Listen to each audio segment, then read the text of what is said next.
fundamental basics that if you start to shift it, everything else will shift in your life as well.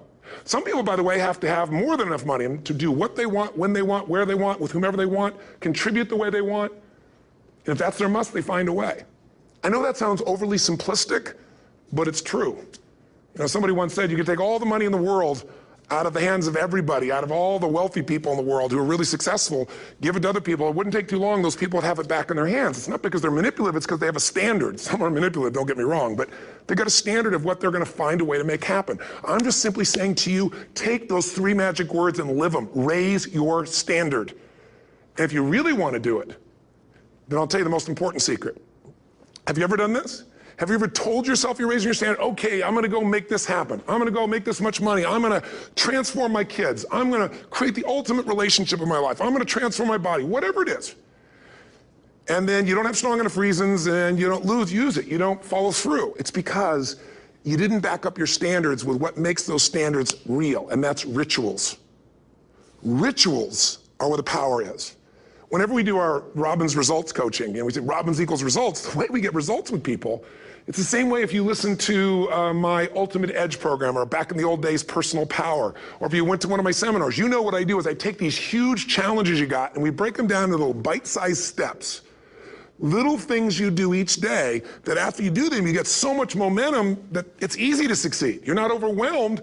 You have these victory day after day after day on little things. If you went through Ultimate Edge, I'm sure you learned about the hour of power, or the 15 minutes to be able to be fulfilled, or 30 minutes to thrive, where you literally just condition your body and emotion with a couple little rituals. So it doesn't matter what's going on in your world, you feel that strength, and it's not fake, it's not some pump up, it's coming from inside you, and it works. Rituals define us. See, all the results in your life are coming from your rituals. They start with a standard and then have rituals that follow it up. Like, for example, if you are where you want to be physically, you have very different rituals than if you're not where you want to be physically. If you're overweight, you and I both know you got a different ritual than if you're physically fit. Completely different. You get up in the morning, what's the first thing you do if you're fit? Your shoes are there, you roll over, doesn't matter how you feel, you put on your shoes, you lace them, you start walking, or whatever that ritual is. If you're overweight, you roll over and you have a very different ritual. You might roll over several times to turn the alarm clock off. You go in and get your mocha, smocha, whatever, special coffee. You stop by at Starbucks, or whatever the case may be. You have your nice sugar muffin. It's supposed to be really nice for you. Whatever you do, it's a different ritual. If you have a great, passionate relationship, you have very different rituals in how you come home than if you have a lousy relationship. When you come home and the first thing you do is you're tweeting somebody, or you're emailing, or flipping on the news, or you don't even come home. What are the rituals? Whenever I study people that are successful, what I look for is what's the standard they hold themselves to, and then what are all those little rituals that add up? Because think about it. Success and failure are not giant events. They don't just show up. You don't just suddenly become successful or suddenly have this cataclysmic event that makes you fail. It may look that way, but failure comes from all the little things. It's failure to make the call. It's failure to check the books. It's failure to say, I'm sorry. It's failure to push yourself to do things physically that you don't want to do. And all those little failures, day after day, come together until one day some cataclysmic event happens and you blame that. That event happened because you missed all the little stuff. Do you agree with me? And success, by the way, is not some overnight event. It's all these little things. Success is having a vision. Success is making it compelling. Success is really seeing it and feeling it every day with strong enough reasons. Success is feeling the sense that I'm here to grow and I'm here to give something to the world more than just myself. Success is caring about other people. Success is calling and saying, I love you in the middle of the day for no damn reason. Or sending a note. That'll change your relationship. Have a ritual of something funny, playful, or a surprise you do. How many relationships are dead today because they have no surprise rituals anymore? You need to have some rituals, some cool things you do that nobody else does that gives you a better life than anybody else has. All the little stuff, that's where success comes from. In business, it comes from delivering more than anybody could imagine. All those little things add up. People go, wow, that's who I want to do business with. It's true in any area of your life. So if you look at somebody who's really successful and you think, wow, I mean, they're so amazing, they're such a genius, you got to dig underneath and you got to remember something. People are rewarded in public for what they've practiced for years in private. Myself and my business people say, how do you get up and speak? And you have no notes and you go for 3 days and nights and the room is like, everybody's wired and it's incredible. It's like a rock concert. How do you do that? How do you have that confidence? Well, you know, it's not confidence, it's experience now. But I did so much behind the scenes and I still do to make things right.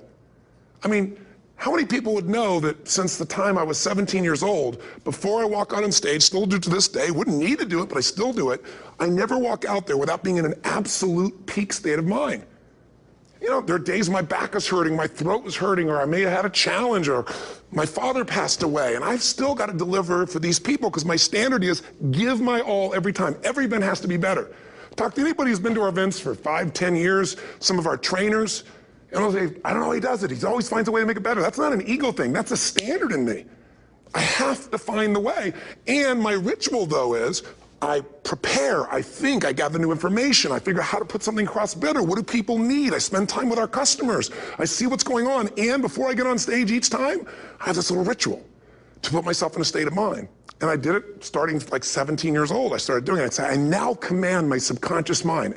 And I say this out loud several times, this little phrase, set of phrases, as an incantation to kind of condition my mind and body. And I'd say, I now command my subconscious mind to direct me in helping as many people as possible today by giving me the strength and the emotion and the humor and the brevity, whatever it takes to show this person and help this person change their life now. And I started that with a person when I worked with people one-on-one, and I would do that for 45 minutes driving in my Volkswagen to go serve and coach somebody for the first time. Now I don't say that person, I say these people, and I can go out in a room of 10,000 people and deliver for 50 hours, and I do it every time I come back on stage. It's a ritual to go into peak state. Peak states don't just show up, they don't interrupt you.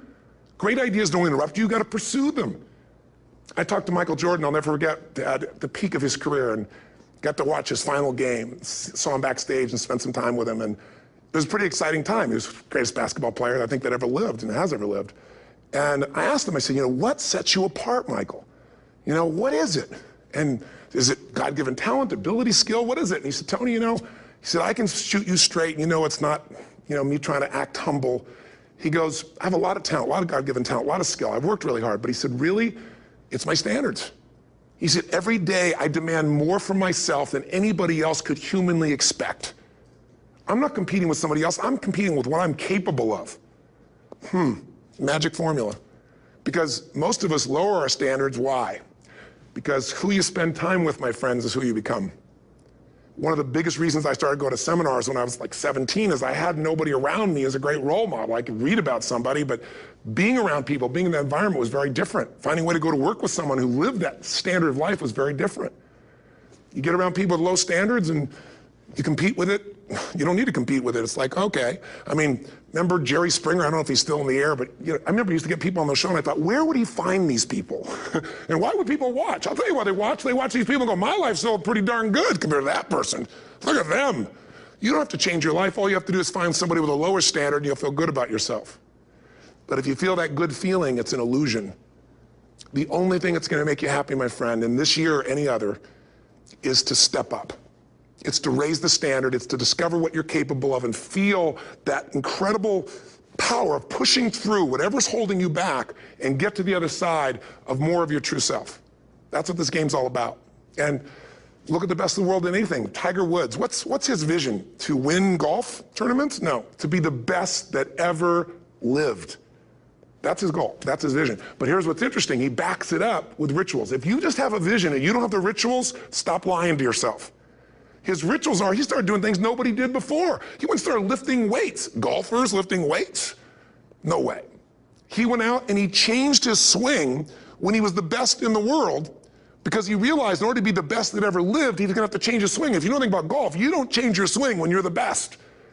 And he went and retrained himself because he has different rituals than other golfers. Now many people are modeling his rituals to get better. It's amazing. You know, you look at somebody like Michael Phelps, the 2008 swimmer, won 7, you know, only 2 people I think in history, if I remember correctly, that have gotten 7 gold medals in one session. And here's a guy, he's got number 6 under his belt and he's exhausted and he's going in for that final swim. I'm sure you remember. And how does the guy win? By 1/100th of a second. Do you think that was some massive skill that got him over the top? Or was it a standard that says, this is who I am? I am the champion, and no one is taking this from me. And somehow in those final milliseconds, 100th of a second, he pushed himself just beyond his competitor.